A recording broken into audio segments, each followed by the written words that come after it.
تخيل مع بالك ان هذا السيد اللي كيطلع لك في الصوره او في الفيديو دار واحد الفعل اللي لا يعقل انه يديرو الانسان او اي عبد في هذا الكون. شنو دار؟ مشى طخ يدو بدماء وقتل الام ديالو اللي كتبلغ من العمر 40 سنه.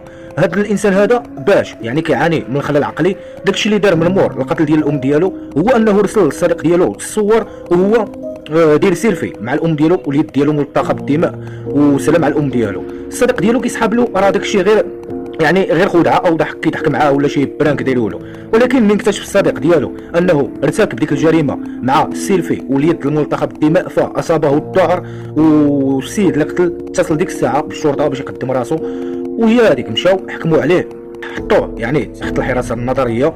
وشنو هو الحكم اللي يستاهل هذا السيد؟ واش كيعاني من مرض نفسي او تقدر الام ديالو ما عرفت شنو تكون الام ديالو ما يقدرش يدير هذيك الفعل الشنيع، وخصوصا انه رسل صور للصديق ديالو. هذه هي القصه ديال هذا السيد هذا. ليتس جو.